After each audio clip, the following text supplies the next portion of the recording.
saw the Lord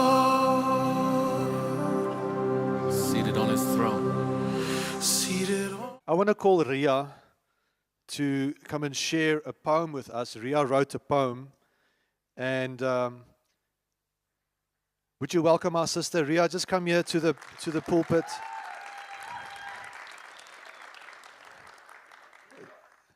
Just tell us a little bit about your poem, and then I just want you to read it for us. We want to enjoy it with you.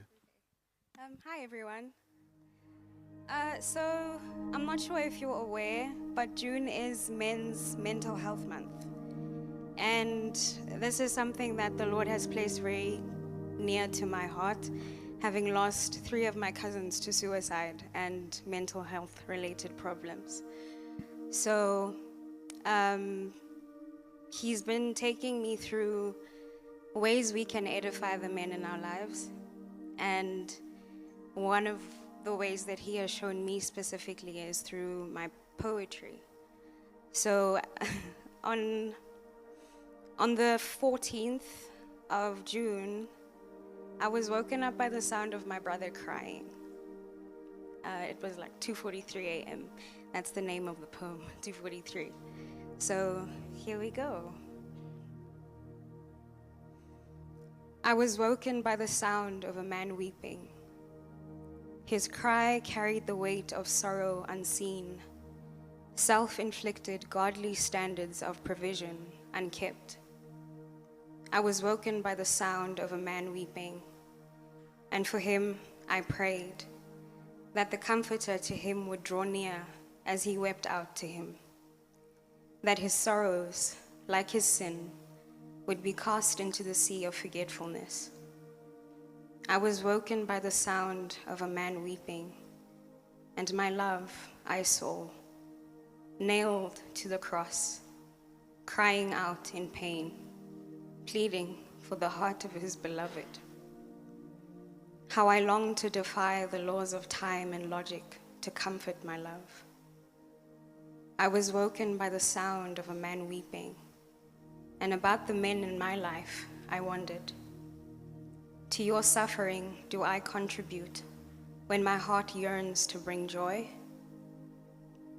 Is my presence a persistent reminder of the crushing weight of society's expectations of you? In mourning, would you seek comfort in the gentle words that flow from my lips as honey from a honeycomb? Or would you anticipate to be turned away by a harsh answer? I was woken by the primal sound of a man weeping. For him, I long to know how deeply and intentionally he is loved, and that his worth comes not from what he can put on the table, but from he who loves him. You are worth his battered body, his blood shed for you, the crown of thorns that pierced through his skull, to the place that holds so many precious thoughts of you that they outnumber all the grains of sand on his earth. You are worth his life. You are worth the life of the one who declares that he knows every intimate detail about you. He perceives every movement of your heart and soul and understands your thoughts before they enter your mind. He reads your heart like an open book, knows the very words that you speak before your lips form a sentence. He has gone into the future to prepare a way for you and ensure kindness follows you, and that you are spared from the harm of your past. Where can you go from his spirit? If you go up to heaven, he is there. If you make your bed in the realm of the dead, he is there. If you soar with glorious wings into the shining dawn, he is there. If you soar with glorious wings into the radiant sunset, there you will find him waiting. Wherever you go, his hand will guide you and his strength empower you. Even if you beg for the darkness to hide you, to him the darkness shines bright as day. For you, he will be there. Because you're perfect? Oh no, because he saw glory in your imperfections.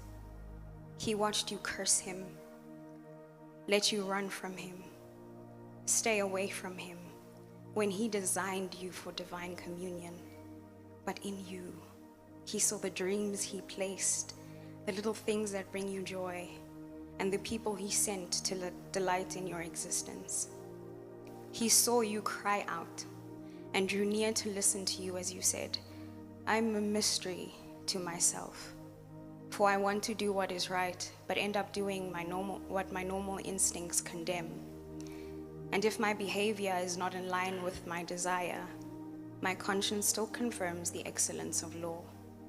And I realize that this is no longer my true self doing it, but the unwelcome intruder of sin in my humanity. For I know that nothing good lives in the flesh of my fallen humanity. The longings to do what is right are within me, but the willpower is not enough to accomplish it. My lofty desires to do what is good are dashed when I do things I want to avoid. So if my behavior contradicts my desire to do good, I must conclude that it is not my true identity doing it, but the unwelcome intruder of sin, hindering me from being who I really am. What an agonizing situation I'm in. So who has the power to rescue this miserable man from the unwelcome intruder of sin and death? And more hastily than the light obeyed when he declared, let there be, he set out a plan to redeem you. You, who is fearfully and wonderfully made, so much so that your mere existence warrants the praise of your Creator. Man, in awe of his creation you sit, unable to find the suitable words to praise him, and yet he called you by name.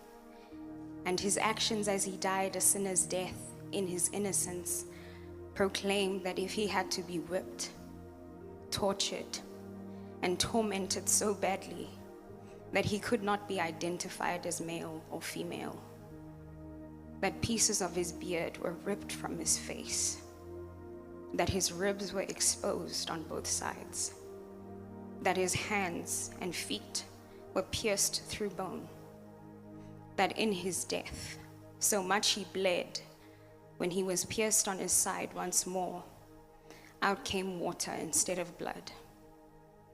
That in his last moments he proclaimed his mercy over you and said, for you, my beloved, I would endure it again. I was woken by the bewailing sound of a man weeping, and I prayed for the one whose rib I was taken from, that I would be able to build a safety in which he could be vulnerable and certain of my unwavering support in him. That when he thinks of the Lord telling him it is not good for man to be alone, his heart would leap with joy at the thought of me beckoning him to come away with me. That he would believe me when I please don't ask me again to leave you, my beloved. I long to go and stay with you. Wherever you go, as will I. Wherever you live, as will I. Your people are now my people, and your God is now my God. Will you draw your last breath, I will lay my head and die. May God deal with me ever so severely, if even death should separate us. I was woken by the bitter sound of a man weeping, and my heart ached to ask him if he is aware that the one who breathes life into dry bones and paints the sky to remind you of his goodness is the one by whom you are loved. May he breathe into your dead hopes and dreams fresh life. I was woken by the anguished sound of a man weeping, and I pondered whether he knew that the one who loves him can turn the rueful weeping into that of joy. I was woken by the lamentable sound of a man weeping, and I wondered if he knows that he is worth the life and the death of the King of Kings.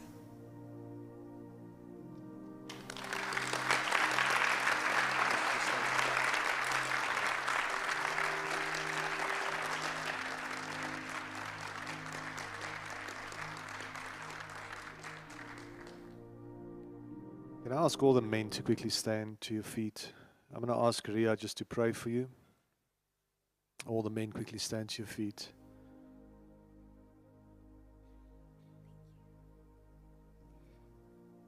Father God, I bring forth all the men in this church, all the men that they know, and all the men we are all connected to. Jesus, you are called the man of sorrows. You wept in that garden. You felt so much stress that you cried blood. There is no one who knows mental torment like you do, Jesus. And yet still you proclaim that your yoke is easy and your burden is light.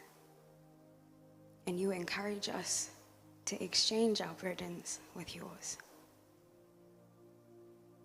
So Heavenly Father, I just ask that any man who is struggling in this moment with anything would surrender it to you, Lord.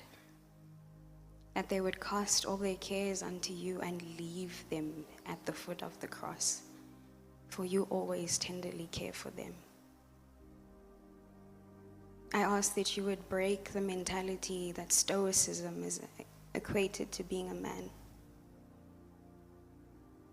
May men be encouraged, Lord, to speak about the challenges they face, but more so to pray over them and to be honest with you about them. I just thank you, Holy Spirit, that you interpret our cries when we do not know what to pray. And I encourage every single man in this place to find a moment, be alone with the Lord, and just cry with him if you need to.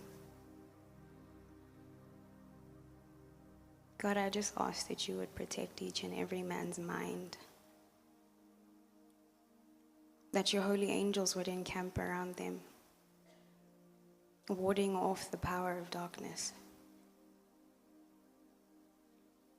All these things I ask in your precious name, Jesus. Amen. Thank you so much, Ria. That's wonderful. Wonderful. Thank you for that ministry. Just as she was sharing with us, I was just reminded again of the prophetic art. Right here to my right-hand side, there's a corner there where we have some of our people just doing prophetic art during the worship times. And I just want to remind you and encourage you to go and have a look there at what they're busy painting. I know Ria's got a couple of drawings as well that I just ask her just to put there as well. Because the Lord speaks to us through different mediums. Isn't that right? Sometimes the Lord speaks to us through song, through music. Sometimes the Lord speaks to us through poems and paintings and so forth. And so just be open when you go and look at those paintings. Now, can I ask that you would turn in your Bibles with me to the book of Philippians chapter 3. Philippians chapter 3. And for the last couple of weeks, we've been journeying through this letter from Paul to the saints in Philippi. And I want us to spend a bit of time this morning just going through chapter 3. It's a profound chapter. I said to the worship team on Thursday, it feels to me like every time I read a chapter in the Bible, it feels to me like this is probably the best chapter in the whole Bible. Everybody needs to read Philippians chapter 3.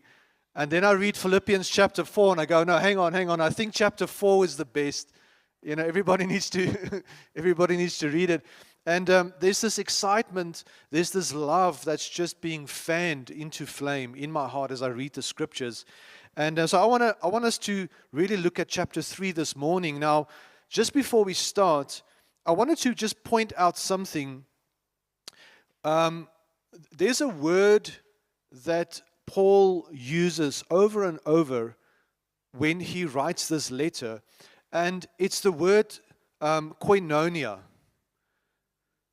It's a very specific word. It's a word that people knew well, people understood it well, and I don't know if we do. But it's such an important word. And so I want to just pause a little bit there this morning, just before we jumped into the chapter. So this word, koinonia, is mentioned at least 5 times in this letter to the saints at Philippi. So this short little letter, you have this word koinonia being repeated over and over and over again. And this seems to be a very prominent, important theme for Paul, is the word koinonia. So what does it mean? The word koinonia. Now, first of all, I'll just quickly jump through it. You don't have to turn in your Bibles with me. I'll just mention it quickly to you. Chapter 1, verse 5. Because of your partnership in the gospel from the first day until now. So this word koinonia can be translated into the word partnership. You see, when you said yes to Jesus, you walked into a partnership. Isn't that beautiful? It's a partnership. So there's something that we need to bring to the party. All right? My oldest son, Bjorn, he had this way about him. Apparently it's still there. But he used to, when he was invited to go to a party, he would bring, a packet of chips and a cool drink or whatever. So, often he would go. But what he would do is he would go with, let's say, 2 packets of chips. But then he comes home after the party with 3 packets of chips, a packet of marshmallow, and a cool drink. I don't know how he did it. It's a gift. But the point is, there's something about partnership. There's something about bringing something. And so you have to ask the question, what am I bringing? If I'm going to be in a partnership, it's this word koinonia, partnership. Look at this, chapter 2, verse 1. So if there is any encouragement in Christ, any comfort from love, listen to this, any participation in the Spirit. And so church is not about sitting on a chair, hands folded. It's all about participation. Isn't that wonderful? So you have a role to play in the church. I shared with the worship team this morning, when we as a family, when we build puzzles, we sit around a table and we build puzzles. What I do is I take one of the puzzle pieces and I hide it in my pocket.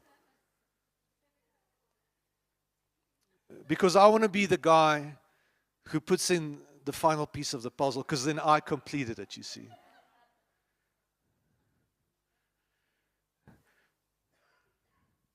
And so the point is, not one of the pieces are more important than one of the other pieces. That's the point, you see. And so it's all about participation. So this morning, probably you are like a little bit like a puzzle piece. And if you weren't here, you would be missing. We would look for you, because the puzzle wouldn't be completed. But it's all about participation. In chapter 3, verse 10, listen to this word, that I may know him and the power of his resurrection, and may share his sufferings, becoming like him in his death. And so the word koinonia can be translated as the word share. And so when we participate, when we walk into a partnership, we're going to have to share. Isn't that wonderful? I think it's brilliant. In chapter 4, verse 14, it's the same word, yet it was kind of you to share my troubles. And so Paul is speaking to these saints, to the saints in Philippi. He's saying, when it was going tough with me, when I was facing challenges, it was great that you cared. It was wonderful that you came and that you shared it with me. Because if one part suffers, everyone suffers. And I want to encourage you, as part of the body of Christ, when you see a brother and sister that are going through a hardship, be there for them. Be there for them. Come alongside them. Ask them how they're doing. Ask them if you can do something for them. Pray for them. Encourage them.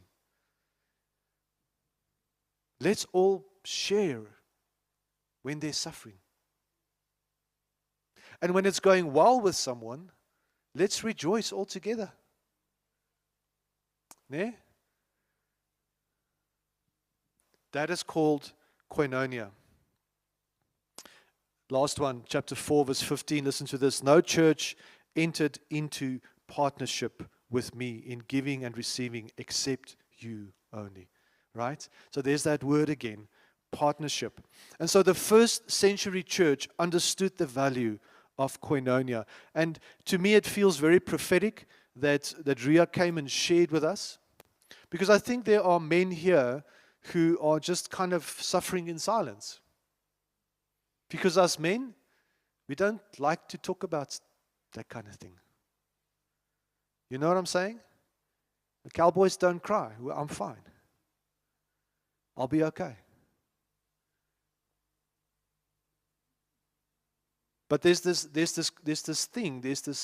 thing called koinonia, where it's a safe place where we can share.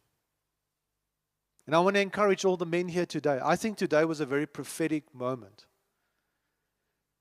That be safe or be willing to open to those around you. And say, hey, I'm really struggling. I feel overwhelmed. I'm tired. Would you pray with me? Would you just come and encourage me a bit? It's a needed thing. Can all the men say amen? No, that wasn't convincing at all. Can all the men say amen? I like that. So the first century church understood the value of koinonia. Now, in the English translation of this word, it includes partnership. In other words, it would be often used in the context of business partnership. So whatever affects me affects you. That's koinonia. Does it make sense? Right? Communion, the body of Christ, doing life together, participation, sharing. And here's that word we all know, fellowship. Now, fellowship is not coffee in the back after church.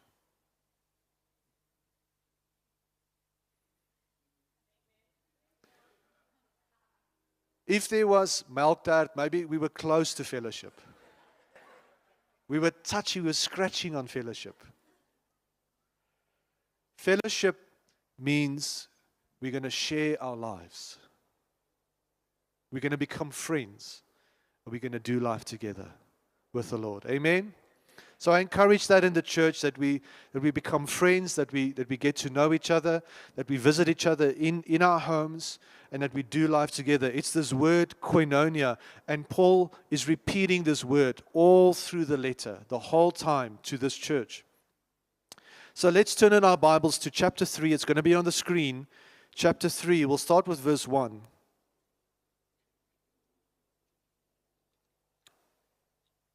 Whatever happens, my dear brothers and sisters, say it with me. Rejoice in the Lord.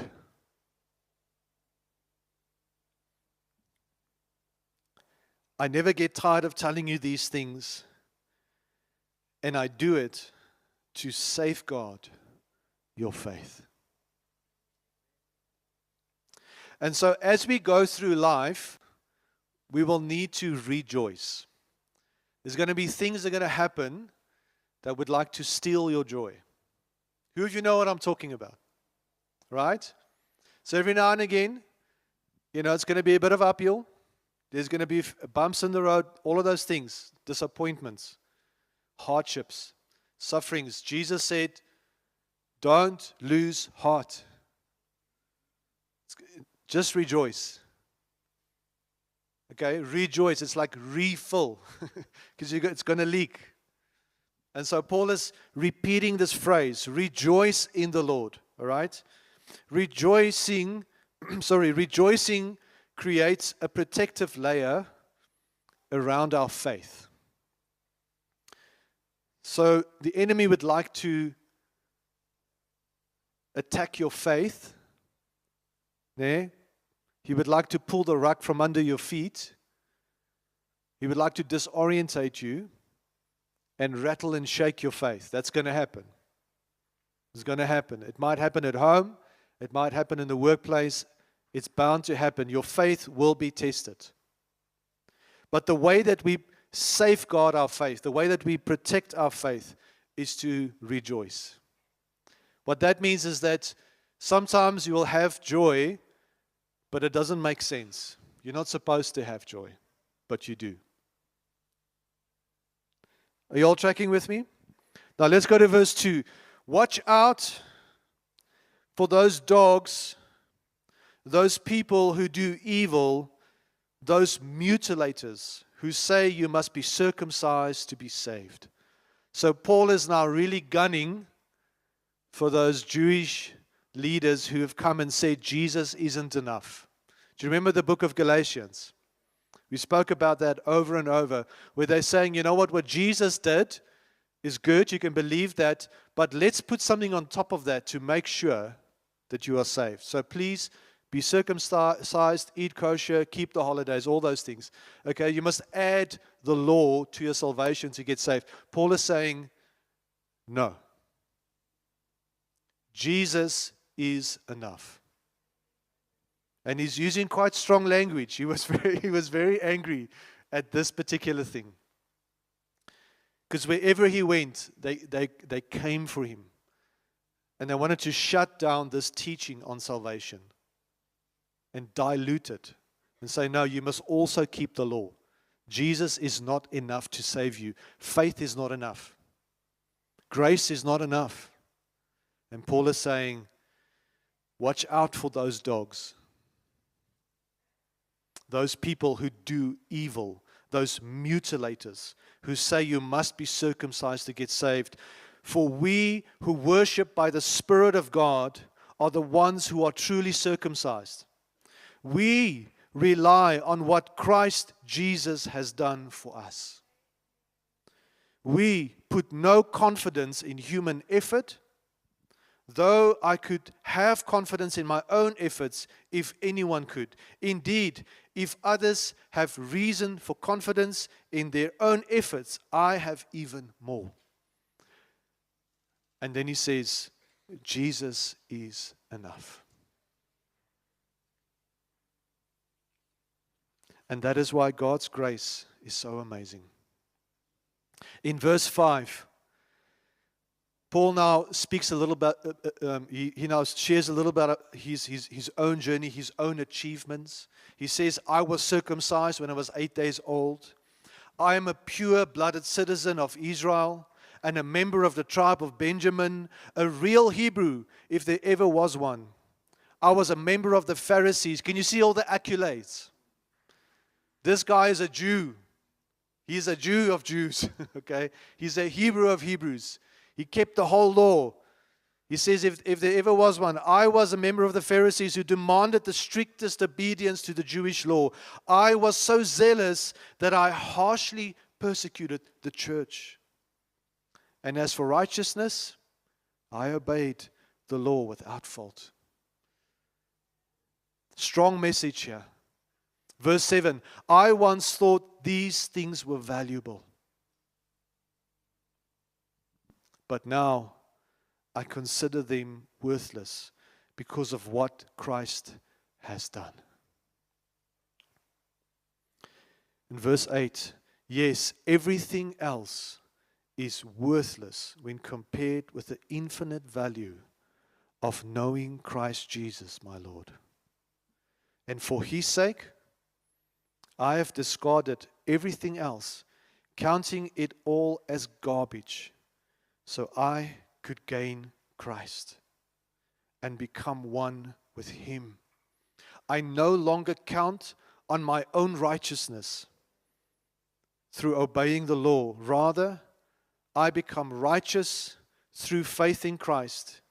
For God's way of making us right with Himself depends on faith. Verse 10, I want to know Christ and experience the mighty power that raised Him from the dead. I want to suffer with Him, sharing in His death, so that one way or another I will experience the resurrection from the dead. Sure. Powerful statement. I hope that this is your statement. Amen. I wonder if we could take just a minute or so, and I want to ask a question. What is one of the greatest achievements of your life? What is one of the most amazing things you've ever done? Maybe you did something really good for someone else. You know?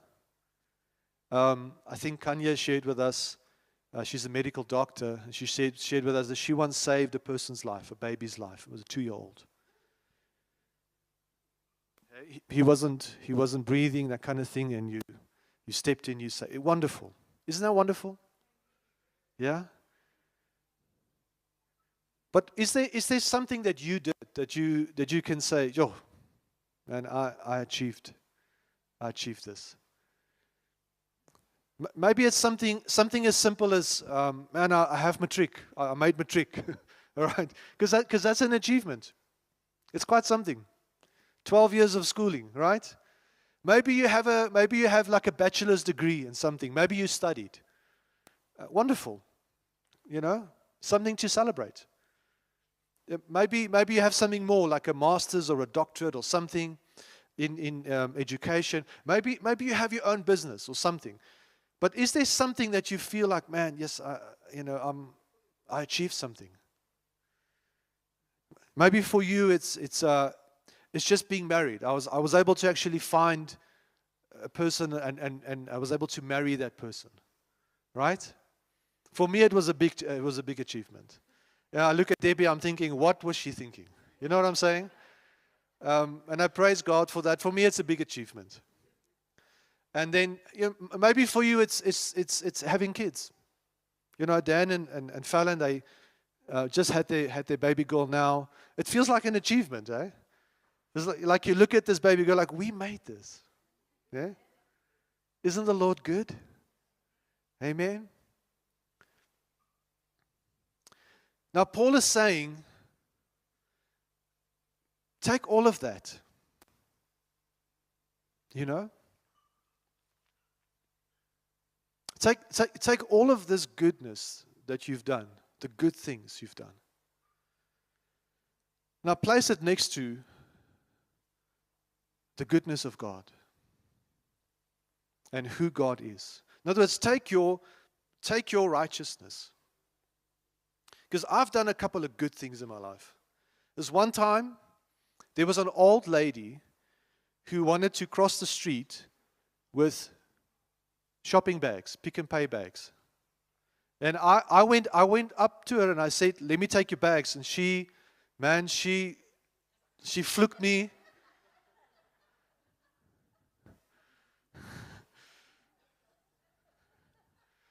Maybe I should have taken off my sunglasses first.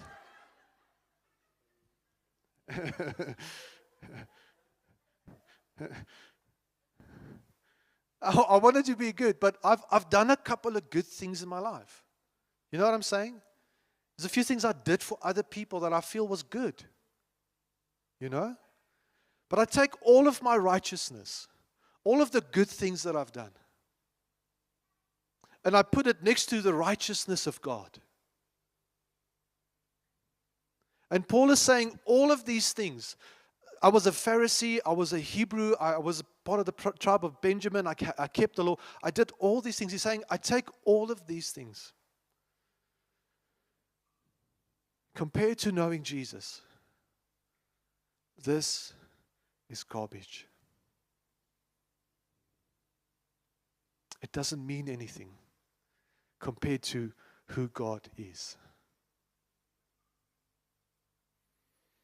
Now, in the original language, in the original text, Paul uses a strong word. The English translators, they don't have the guts to say that word. I don't have the guts to say that word. Some of you are like, don't say it. But it's human dung. That's the word. Some translations say garbage. A closer translation would be human dung. The best thing you ever did is human dung compared to the goodness of God.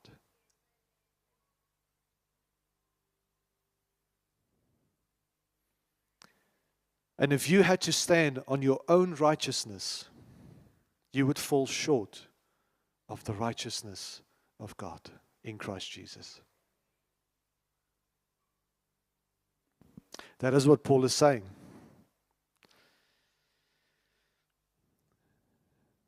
What he's saying is this: we need to repent of the bad things we've done. You with me, church?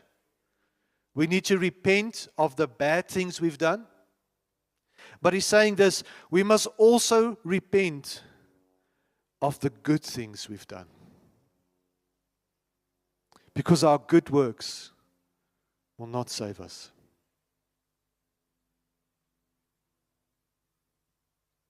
We are made right before God because of our faith in Jesus. Full stop. We are reconnected to a life-giving God because of His grace. And the good things I do is merely fruit because I'm saved. It flows out of salvation. Verse 12. I don't mean to say that I've already achieved these things or that I have already reached perfection, but I press on to possess that perfection for which Christ Jesus first possessed me. No, dear brothers and sisters, I have not achieved it, but I focus on this one thing, forgetting the past and looking forward to what lies ahead. I press on. Can you see the language he's using? I press on to reach the end of the race and receive the heavenly prize for which God, through Christ Jesus, is calling us. And so Paul is saying, I am on a journey. My mind is being renewed. I'm not quite there yet. I'm under construction. Who of you can associate with that? Who of you feel like that? Yeah? And so Paul is saying this: intentionality is the key. And so every morning when you wake up, you must be intentional about your relationship with Jesus. So there's certain things you need to do. Spending time in the scriptures is essential. There's no way that you can only read the Bible when you come to church on Sundays. You can forget it. That is not being intentional. If the only time you pray is when you are here in this room, you are not being intentional. You are not pressing.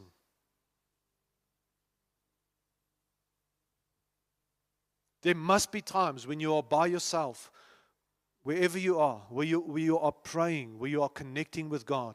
You're spending time hearing His voice, spending time in the scriptures. That's what it means to be intentional. Now, I can tell you from experience, often, quite often,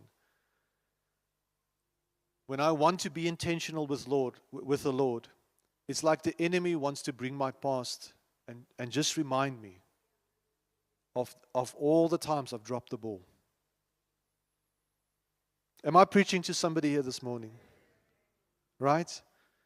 Now here's what you do. When the devil reminds you of your past, you remind him of his future. And then you do this, forgetting the past and looking forward to what lies ahead. because your past is now covered by the blood of the Lamb, never to be used against you ever again. In fact, God said, I will put it at the bottom of the ocean and I will never think about it again. As far as the east is from the west, I have taken your sins away.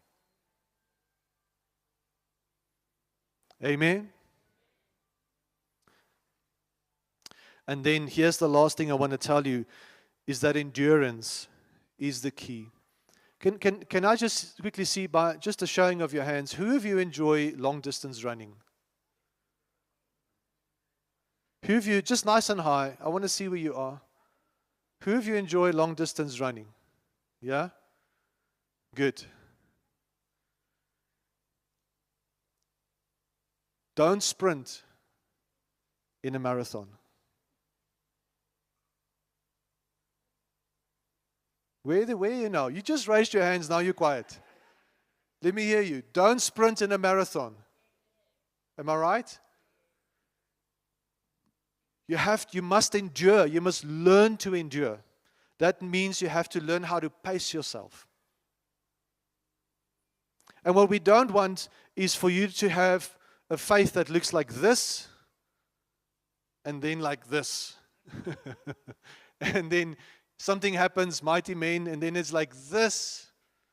And then mighty men is over, and then it's like this. We don't want faith like that. We want faith that does a little bit of this. There's fluctuation, but there's lots of correction and durability. And year after year, after year, after year, after decade, you are serving Jesus faithfully. And your faith is getting stronger and stronger and stronger and stronger. It's called endurance. And Paul is saying, endurance is the key. I press to reach the end of the race and receive the heavenly prize for which God, through Christ Jesus, is calling us. Verse 15. Let all who are spiritually mature agree on these things. If you disagree on some point, I believe God will make it plain to you. But we must hold on to the progress we have already made. Never lose sight of what God has done and what He is doing. Verse 17, dear brothers and sisters, pattern your lives after mine and learn from those who follow our example. For I have told you often before, and I say it again with tears in my eyes, that there are many whose conduct shows they are really enemies of the cross of Christ. Verse 19, they are headed for destruction. Their God is their appetite, and they brag about shameful things. And they think only about this life here on earth. Verse 20, but we, somebody say, but we are citizens of heaven, where the Lord Jesus Christ lives. And we are eagerly waiting for Him to return as our Savior. He will take our weak mortal bodies and change them into glorious bodies like His own, using the same power with which He will bring everything under His control. Can somebody say amen? So here's my final thoughts I want to share with you. Lead by an example. I say to my kids quite often, I say to them, if I'm not doing it, I won't expect you to do it. So I don't tell my kids to do something if I am not willing to do it. Parents? Because you must lead by an example. Who of you can think of a great leader who's leading by an example? Is there somebody in your life, a spiritual leader, a mentor, somebody that you look up to, and there's so much of Christ in that person?